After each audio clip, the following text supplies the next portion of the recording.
Today I want to give you some new thoughts to echo some of the observations I made in the "Is your spouse addicted to being stuck?" I thank you for your feedback.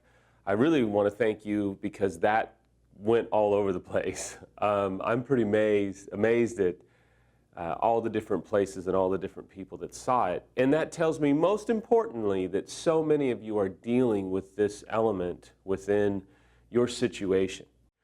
I'll start today with a question that anybody who is in the situation that I described, your spouse is addicted to being stuck, they usually ask this question, which is, when will they stop?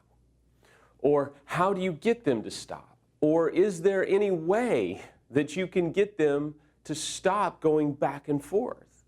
And here's what Rick says, and I really couldn't find a better phrase, a better slogan to capture the idea than this. And Rick says it this way: when the pain of an event or when the pain of acting out supersedes the pleasure of acting out, then it's typically the situation that will create change.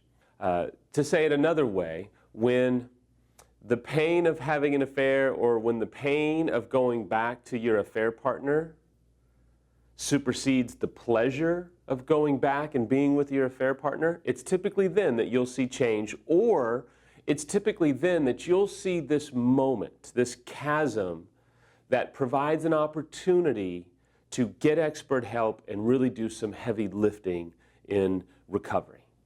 You have to ask yourself, why would someone stop doing something, even if they know that it's wrong, if there's no pain, there's no consequences, there's no loss?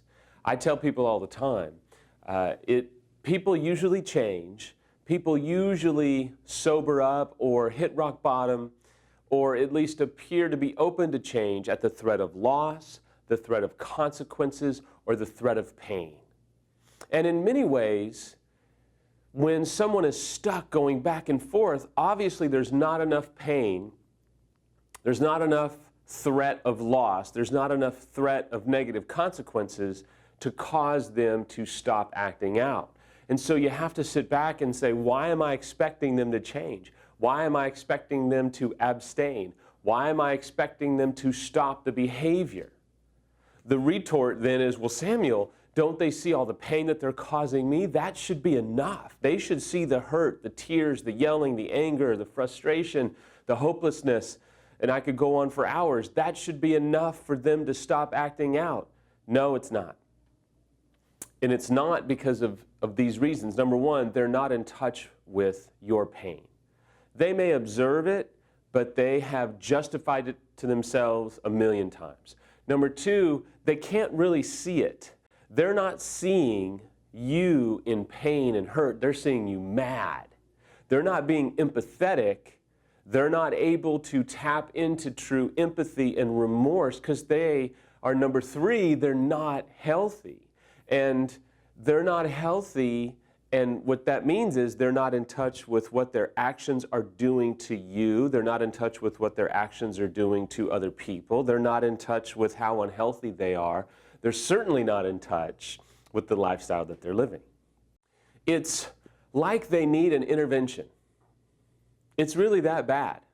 Now don't let that alarm you and say, oh my gosh, there's no hope for us and we have to check into a treatment center, or no, I'm not saying that. But you do need an intervention to what's going on. And that intervention is probably one of the best things that you could do is the EMS weekend, which is on the website. There's other weekend intensives out there, and you may be limited by finances. I get it. But you're going to need something like that. You're not going to be able to kind of jimmy rig it or duct tape it or cheat the process of recovery. It's just, I'm sorry, not going to work.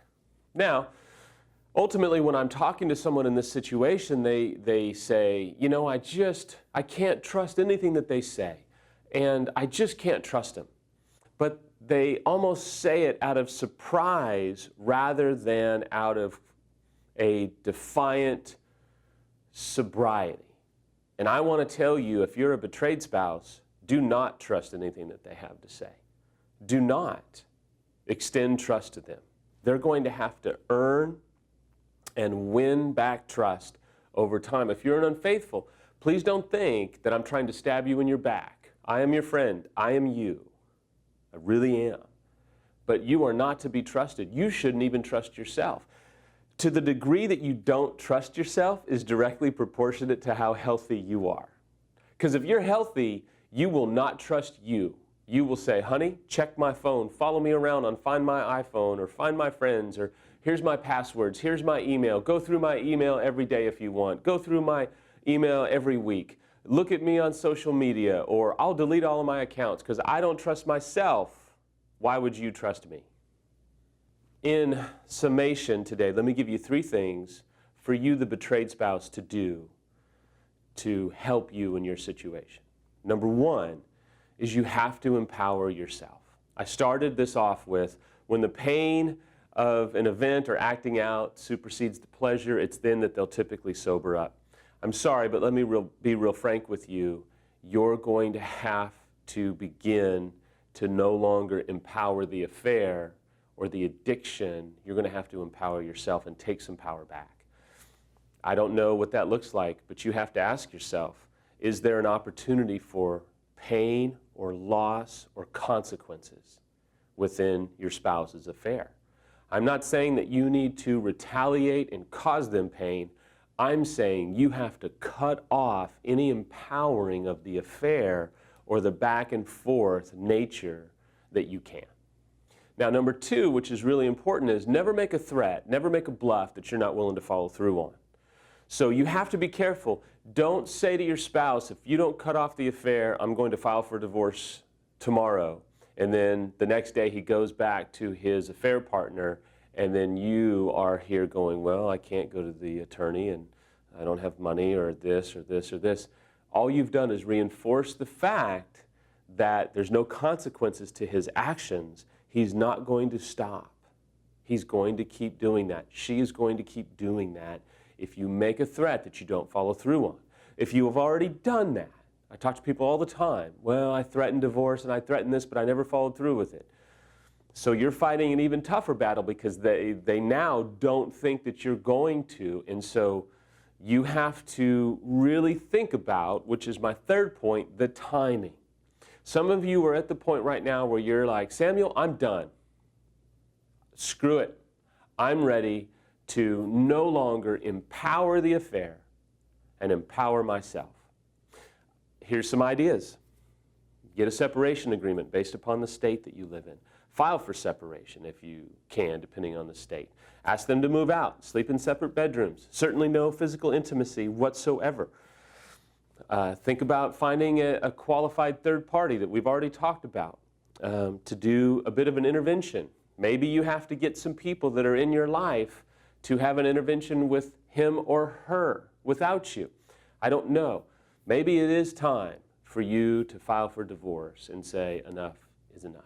But you have to pray about or really think deeply about the timing. Because if you're not ready to do it, you're not ready to do it. You're just not. And so you have to really ask yourself, am I ready to put an end to this? Am I ready to draw a line in the sand? Because if you're not, don't do it. It'll backfire. If you are ready, then you need to do it, and the time is now because you have to empower yourself. You do have power in this situation.